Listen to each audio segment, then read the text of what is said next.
Happy Wednesday po sa ating lahat. Ako si Benison Estareja. Nakalabas na po ng Philippine Area of Responsibility kaninang alas 4 ng hapon yung ating minomonitor po na si Typhoon Goryo with international name na Podul. At ulit itong namataan 325 kilometers po hilagang kanluran ng Itbayat, Batanes. Meron itong taglay na hangin na 140 kilometers per hour malapit sa kanyang gitna at may pagbugso na hanggang 230 kilometers per hour. At mabilis pa rin kumikilos west-northwest at 25 kilometers per hour. So sa ngayon po, wala nang direktang epekto itong si Bagyong Goryo sa alimampanig po ng ating bansa. Subalit andyan pa rin ang mga pag-ulan, dulot pa rin po ng southwest monsoon or hanging habagat. So sa ngayon po, base sa ating latest satellite animation, mataas ang tsansa ng mga pag-ulan dito sa malaking bahagi ng Visayas, Mindanao, Bicol Region, Mimaropa at lalawigan ng Quezon simula po ngayong hapon hanggang bukas ng madaling araw. So make sure po kung lalabas ng bahay ngayon, magdala po ng payong kung kinakailangan at mag-ingat pa rin sa banta ng mga pagbaha at pagguho ng lupa at laging tumutok sa ating mga advisories and heavy rainfall warnings. Ang natitirang bahagi ng Luzon kabilang ang Metro Manila, simula ngayong hapon hanggang bukas is partly cloudy to cloudy skies at may tsansa din po ng mga saglitang ulan, mga usually 1 to 2 hours ang tinatagal at meron din mga thunderstorms. Kaya may magbaon din po ng payong kung kinakailangan.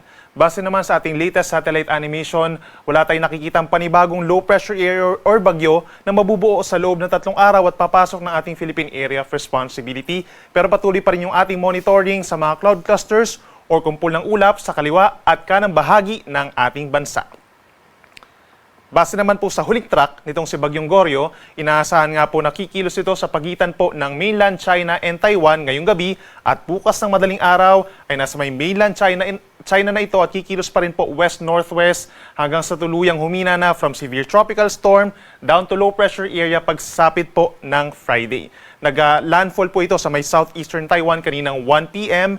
at lumabas naman ang ating area of responsibility alas 4 ng hapon. At base na rin sa ating latest track po, yung malalakas na hangin itong kulay dilaw po na circle associated po sa malakas na hangin itong si Bagyong Goryo ay hindi na po dumadampi sa ating kalupaan. So wala na po tayong tropical cyclone wind signals sa lalawigan ng Batanes. Pero nandyan pa rin po ang aasahang mga pag-ulan. Sa mga susunod na oras, mataas pa rin ang tsansa na hihigit pa sa 50 mm po ang dami ng ulan sa lalawigan po ng Batanes. Mag-ingat po sa banta pa rin ng mga pagbaha sa mga low-lying areas at yung mga malapit po sa ilog. At posible rin po yung pagguho ng lupa sa mga bulubundukin na lugar knowing na nagkaroon ng malalakas na ulan sa nakalipas na 2 araw. Pero simula po bukas, mag-i-improve na yung weather conditions dito sa may extreme northern Luzon. At para naman sa lagay ng ating panahon bukas, araw ng Huwebes, August 14, mataas po ang tsansa ng mga pag-ulan sa may southern Luzon, kabilang na ang Bicol Region pa rin, malaking bahagi ng Mimaropa at lalawigan ng Quezon dahil yan sa umiiral na southwest monsoon or hanging habagat. Minsan malalakas po yung mga pag-ulan umaga pa lamang, kaya mag-ingat po sa banta ng mga pagbaha at pagguho ng lupa. Ang natitirang bahagi po ng Luzon, kabilang ang Metro Manila, may mga tsansa na ng mga pag-ulan over the rest of Calabarzon, Aurora, Cagayan Valley po, asahan sa umaga pa lamang may tsansa na ng mga pag-ulan. Most of the day magiging makulimlim ang panahon. Partly cloudy to cloudy skies naman over Metro Manila and the rest of Luzon. May tsansa pa rin ng mga pulupulong pag-ulan at mga pagkidlat pagkulog, lalo na sa dakong hapon hanggang sa gabi. So make sure na meron pa rin daladalang payong. Dito sa Metro Manila, mataas ang tsansa ng ulan bukas ng hapon. Between 26 to 32 degrees naman ang temperatura. Gayon din sa may Tuguegarao City. Habang sa may Baguio naman, from 17 to 23 degrees Celsius.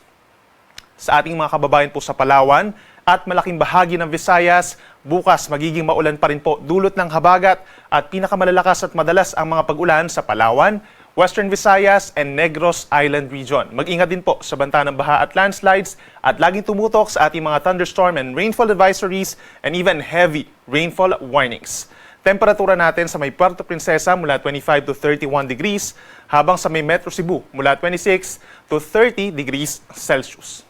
At sa ating mga kababayan po sa Mindanao, malaking bahagi din po nito, umaga pa lamang ang magkakaroon na ng cloudy skies at sasamahan din po ng kalat-kalat na ulan. Kabilang na dyan ang Zamboanga Peninsula, Bangsamoro Region, ganyan ang Northern Mindanao, hilagang bahagi ng Caraga Region, including Surigao del Norte, Dinagat Islands and Agusal del Norte, malaking bahagi pa ng Soxargen and Davao Occidental, mataas ang tsansa ng ulan within the next 24 hours.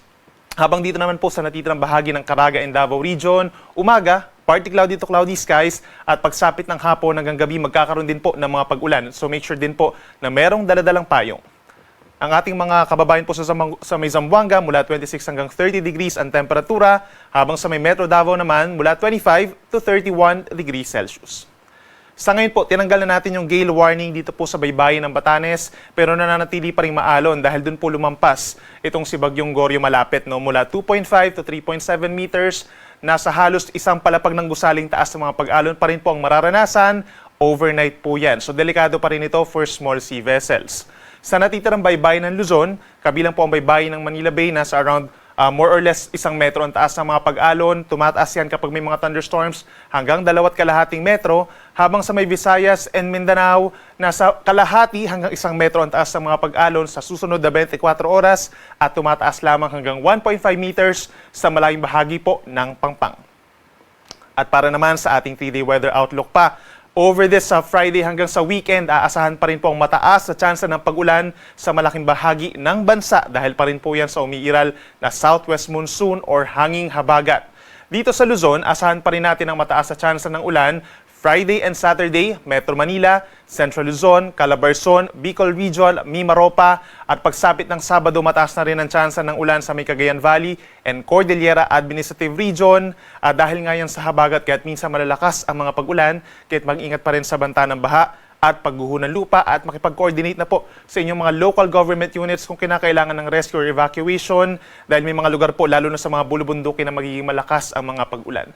Pagsapit naman ng linggo, that's August 17, aasahan din po ang mataas sa tsansa ng ulan sa Luzon. Over the western side naman po, no? Itong Metro Manila, La Union, Pangasinan, Benguet, Zambales, Bataan, down to Cavite, Batangas, Occidental Mindoro, and Palawan. Diyan po pinakamatataas ang tsansa ng mga pag-ulan. Habang yung mga hindi natin nabanggit na lugar, aasahan naman yung improving weather conditions at meron pa rin mga saglit na mga pag-ulan at mga thunderstorms sa hapon hanggang gabi.